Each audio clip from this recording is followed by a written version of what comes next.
Starring Entertainment. So, syempre, sabi mo nga, mga listeners mo, mga marites din. Meron siyang mga sakit ng ulo talaga. So, do you get also bash dahil dun sa pag-real talk mo sa kanila? No, they like it. They like it. I cannot be a hypocrite. When I sit down, I become a father, a kuya, a lolo to my listeners, especially mga kabataan. If I sugarcoat what I want to say, hindi kita tinutulungan. Pag sinabi kong tatanga-tanga ka, iwanan mo yung kaninin mo. 10 taon ka nang pinapakisamahan yan, ginawa ka niyang yaya, ginawa kang labandera, cook, tapos may libreng sex pa, hindi ka pinakasalan. Hey, wake up! Diba? Kung itatanong mo sa tatay mo yan, baka pingutin ka ng tatay mo. Alam mo, may pagkakataon sa buhay natin, kailangan yung real talk. Kailangan magising ka, masaktan ka. And I do this also sa face-to-face. Kasi ibang approach natin doon sa mga kasaysayan sa face-to-face. Kailangan yung real talk. And curious lang din po ako, sa entire career niyo, diba, meron ding celebrity na nag-advise sa inyo, na nag-seek ng love advice sa inyo? Meron po na siguro mga 5 pangalan, 3 babaeng, 2 artista, isang singer, 2 artista lalaki, na malalaking pangalan, pero hindi na maganda magiging ang pangalan. Pero hindi na po sila on air, no? But they went, specifically, they went to the studio, pinapunta ako ng maaga, para lang pakinggan sila. Actually, they know the solution already. Alam nila ang solution. Kasi smart tayo eh. Sometimes kailangan lang nila yung nakikinig. No? At si Dr. Love yun. Chismoso si Dr. Love. So, masarap makinig. And then, they present to you the story of their life. Kaya lang hindi nila makita yung picture. So, my role is to put the pictures together, yung parang puzzle, and then I present it to them. Now, you make the decision. At the end of the day, sila din ang gumagawa ng decision nila. Without mentioning their names, can you share po ano yung nabago sa buhay nila after magbigay kayo ng advice sa kanila? I will cite one very good example. I'm sure you know Geraldine Ashley, also known as Gina Paremio, 1960s, Balusok ang pinakaharap, di ba? Naging barkada ko siya. Kasi sabi niya, Brother June, hindi ko kilala ang Diyos. Nakulong ako. Nag-rehab ako. Marami pang nangyari sa buhay niya. Sabi niya, gusto kong, pag tumatanda na ako, parang gusto ko na ng kapayapaan. Yung I can face the world. Hindi ako mahihiya. So she opened up everything. Kwentuhan lang. And then we became friends. And later on, sabi niya sa akin, alam mo, every Sunday I go to church already and I receive communion, sabi niya. Well, sa akin, it was an achievement sa akin, knowing that's Gina Paremio. Ayun naman pala. Oo, congratulations, Dr. Love. Salamat sana mas po. marami pang maging makilala ang show at mabigyan ng payo ng isang Dr. Love. Salamat po. Natutuwa ako pag meron nagsasabi na ganyan. Alam mo, Dr. Love, yung lola ko, nakikinig sa'yo, tapos yung nanay ko sumunod, nag-aaral pa ako sa kolehiyo na sabi niya. Parang yung cardiologist ko, sabi niya, June Banaag, ikaw ba yung broadcaster? Sabi ko po, ayun, Dr. Love. Sabi niya, medical student pa lang ako sa UST, nakikinig na ako sa iyo dahil ang tatay ko nakikinig sa iyo. Sabi niya. So, nakakatuwa. Parang it was an achievement, ano, na malaman mo, uy, from matanda hanggang sa bata, ano, nakikinig. Because the program started in 1997 and 2024 na ngayon, ano.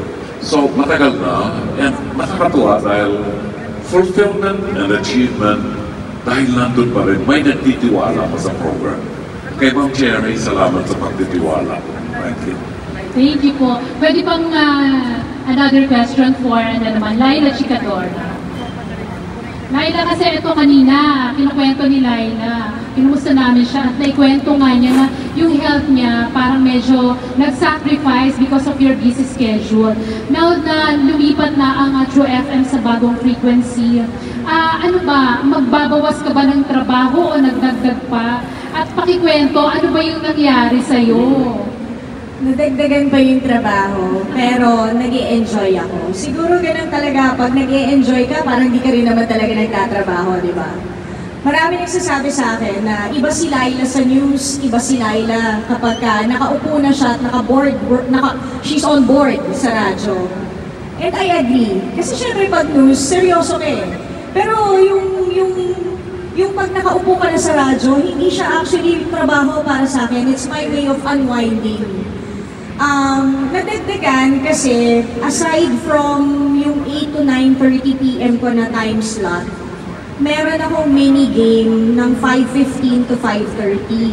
So kumbaga sa estudyante, no? Kumbaga sa college student, meron akong vacant period. Diba? So parang dalawang subject may vacant in between. So yun, ipinapahinga ko yun.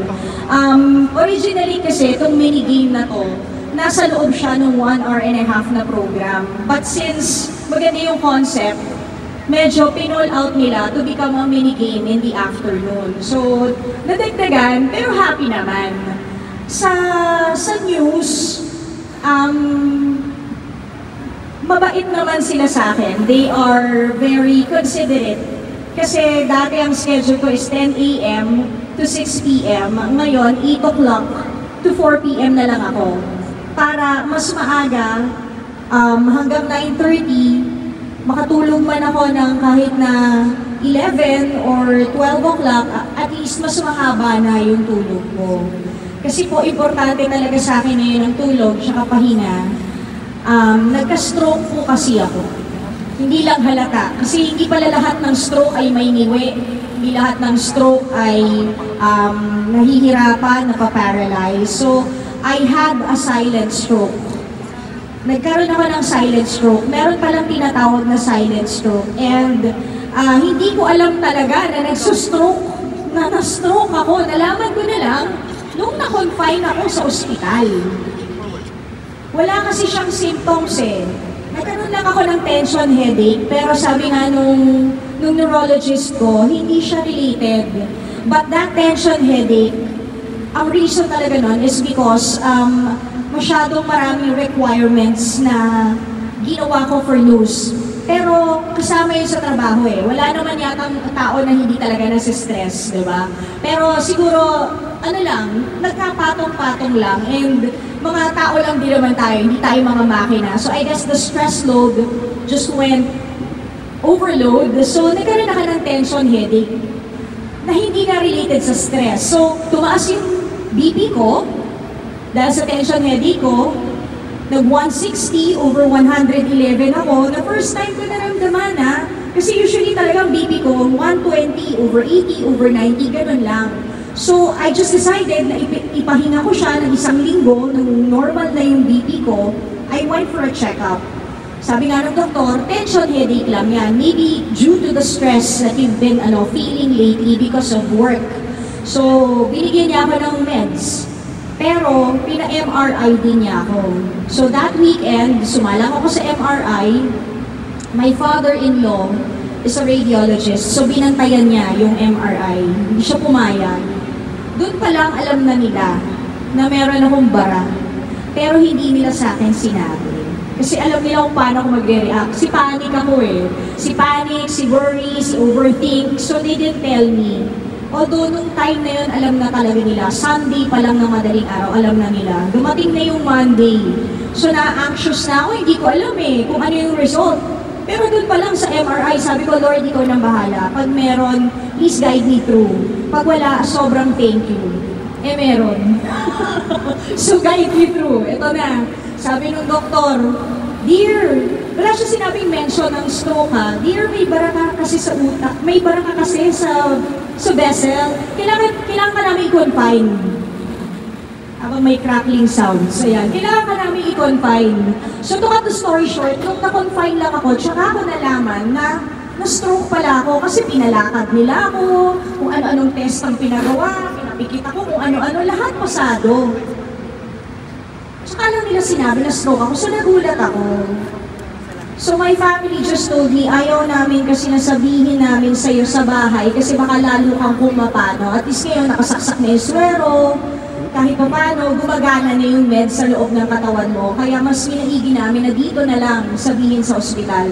1 week akong nasa hospital, 1 week akong nagpahinga from 1 month akong pinagpahinga from news kasi yun talaga yung mas mahabang workload eh.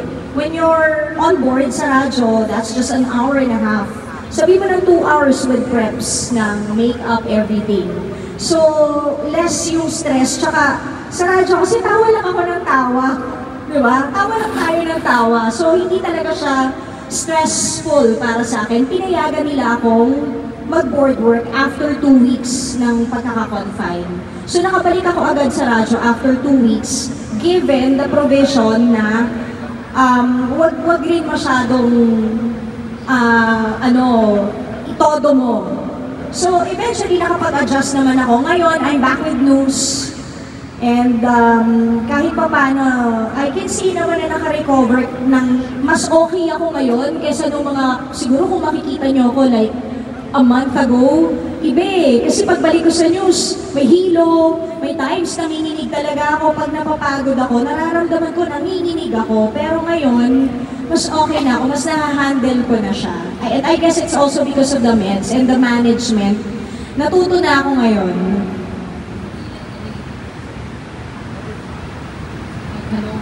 Ayan.